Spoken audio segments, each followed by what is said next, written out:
अक्सर आपने सुना होगा कि देश का भविष्य युवाओं के हाथ में होता है और उनके कंधों पर बड़ी जिम्मेदारी होती है। लेकिन कुर्सी के लालची सफ़ेद पोशाक नेता युवाओं को राजनीति में आगे बढ़ाने का काम नहीं कर रहे हैं, नहीं उन्हें देश की राजनीति में लिया जा रहा है। जबकि आज देश की मांग है कि राजनीति में 70% युवाओं की भागीदारी होना अति आवश्यक है, जिसके चलते झांसी के रहने वाले राष्ट्रीय परिवर्तन पार्टी के राष्ट्रीय अध्यक्ष अरुण गौतम युवाओं को राजनीति में भागीदारी की मांग को लेकर कन्याकुमारी से लेकर दिल्ली राष्ट्रपति को ज्ञापन देने पैदल जा रहे हैं, जो कन्याकुमारी से अब तक 3 महीने बाद कस्बा बिछवा तक पहुंच गए हैं, जहां वह 70% युवाओं की राजनीति में भागीदारी की चर्चा करते हुए दिखे, जिसको लेकर आवाज़ इंडिया न्यूज़ के जिला संवाददाता अनिल शाक्य ने उनसे खास बातचीत की। क्या कुछ कहा उन्होंने युवाओं को लेकर, देखे ये रिपोर्ट।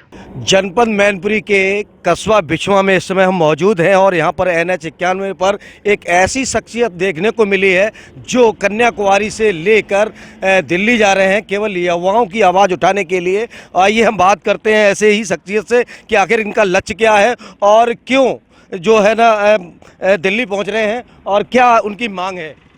क्या नाम है सर आपका? मेरा नाम अरुण गौतम है। मैं राष्ट्रीय परिवर्तन पार्टी का राष्ट्रीय रहने वाले हैं और आप जो कन्याकुमारी से लेकर और दिल्ली जा रहे हैं, इसका लक्ष्य क्या होगा?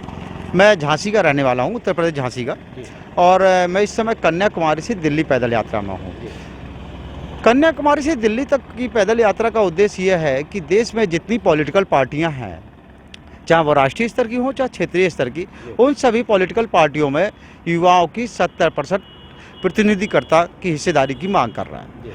यदि हर पार्टी में 70% युवा प्रतिनिधिकर्ता होगा तो देश का विकास होगा, क्योंकि वो एजुकेटेड है, मेहनती है, दिमाग से तेज है, हाईटेक है, और वैसे भी सभी काम तो युवा कर रहा है। गवर्नमेंट में आप देखिए, फोर्स, सिक्योरिटी, मिलिट्री, जो मंत्रियों की सुरक्षा वो भी युवा ही करता है। Z+ सुरक्षा हो चाहे जो भी हो, और लेबर वर्क है वो भी सब काम करता है। तो क्या राजनीति नहीं करेगा? राजनीति तो और अच्छी करेगा वो। और वैसे भी गवर्नमेंट सेक्टर में 60 साल में रिटायरमेंट है। गवर्नमेंट खुद कहती है कि आप भाई 60 साल हो गए, आपके हाथ पैर काम नहीं कर रहे, दिमाग काम नहीं कर रहा, और बरबली नहीं कहती गवर्नमेंट, लिखित में है।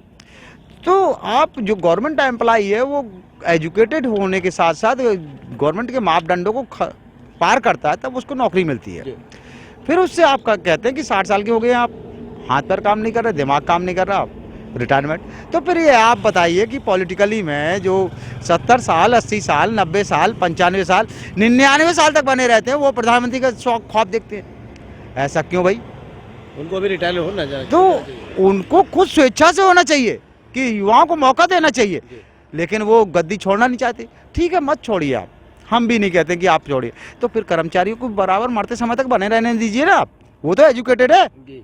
या फिर जब कर्मचारी को आप हटा रहे हैं तो आप भी हटिए और युवा को आने दीजिए। जो है ना, युवा जो है ना देश की नींव है, यानी कि जो एक युवा जो कर सकता है वो कोई नहीं कर सकता है। बिल्कुल। और ऐसे में देश में तमाम ऐसे काम होते हैं। आप पॉलिटिक्स की बात करते हैं, 70% भागीदारी की, हाँ। तो फिर देश में और अन्य काम कौन करेगा? नहीं सर, मेरा वो मतलब है, जैसे हर पार्टी में ऐसी कोई पार्टी नहीं है जिसमें युवा मोर्चा, युवा संगठन ना हो, लेकिन उनको एक लिमिट बांध दी जाती है कि आप चुनाव नहीं लड़ेंगे, आप भीड़ इकट्ठा करेंगे, आप रैलियों में आइए, आप नारे लगाइए। उनका उपयोग तो उनमें से भी तो एक युवा ऐसा है जो MLA, MP, मिनिस्टर, सरपंच का चुनाव लड़ना चाहता है। तो आपका कहने का मतलब यह है, युवा केवल जो बड़े बड़े नेता होते हैं वो युवा केवल युवाओं को जो है ना केवल एक शोषण करने का काम करते हैं, उनसे काम करवाने का काम करते हैं, ना कि जो है मतलब आगे बढ़ाने का उनको। हाँ बिल्कुल। और कहते हैं कि हमको अनुभव, राजनीति में अनुभव। अरे अनुभव किस चीज़ की जरूरत होती है? आप ये बताइए, अगर नया आया MLA तो उसको दिमाग में ये रहेगा कि मैं इज्जत रखूं, समाज में इज्जत बनी रहे, मैं ऐसा कुछ काम करूं क्षेत्र के लिए कि लोग सलाम करें, मेरे को नमस्ते करें, तो वो नई आइडिया लाएगा क्षेत्र के लिए, जिससे विकास होगा। और जब तक उसको अनुभव की जरूरत होगी, जब तक 5 साल खत्म, तो क्षेत्र का तो विकास हो गया। अब अनुभव किस चीज़ का होता है आप भी जानते हैं। राजनीति में अनुभव की जरूरत कुछ नहीं है। अगर अनुभव की जरूरत होती तो हमारा राजतंत्र होता। अच्छा, अब तक जो है ना आपको कन्याकुमारी से यहाँ तक यानी कि कस्बा बिछवा तक आने में कितना समय लगा है और कितने किलोमीटर दूरी तय कर चुके हैं? देखिए सर, मुझे 3 महीने 24 दिन हो गया। 26 जुलाई 2021 को मैं निकला था वहाँ से, और आज 3 महीने 24वां दिन है।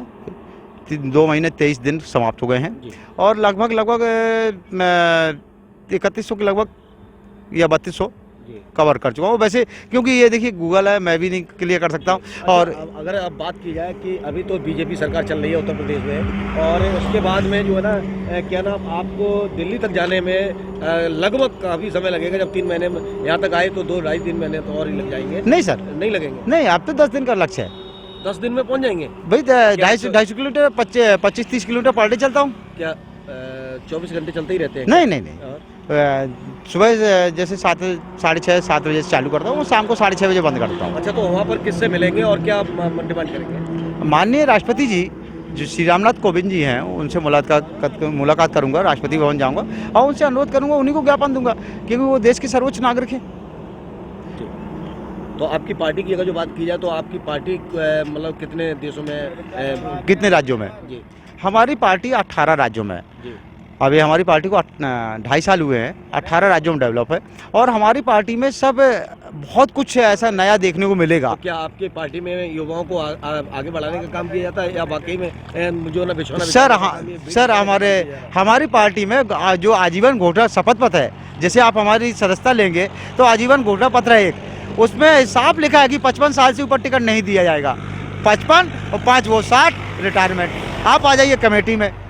तो अब अगर जो बात करते हैं, आप जो है ना ज्ञापन देने जा रहे हैं युवाओं के लिए 70% भागीदारी की, अगर कोविंद जी ने आपको मतलब वहाँ नहीं मिले या हाँ आपकी मांग नहीं की तो क्या करेंगे? देखिए सर, ये मिलना या ना मिलना तो वो उनके ऊपर डिपेंड करता है। मैं अपना कर्म कर रहा हूँ, और जैसे मैं पैदल ही क्यों यात्रा चुनी मैंने, ये आपने सवाल नहीं पूछा, मैं आपको बताता हूँ। चलो ये भी बता दीजिए कि मैं पैदल चलने का लक्ष्य ये था कि पर डे मुझे कम से कम लाखों लोग हाईवे पे नजर आते हैं जो पढ़ते हैं, उनमें से 20-30 लोग जो मेरी बात सुनते हैं, वो वीडियो बनाते हैं, सोशल मीडिया में डालते हैं, तो उनको समझ में आता है कि हमको बदलाव करना चाहिए। युवा पार्टी कोई भी हो, मैं अभी कहता हूँ पार्टी कोई भी हो, आपके क्षेत्र में जो युवा हो, तेज तर्राक हो, मेहनती हो, दिमागदार हो, आप उसे सपोर्ट करिए, और फिर आप देखिए देश का विकास क्या होता है।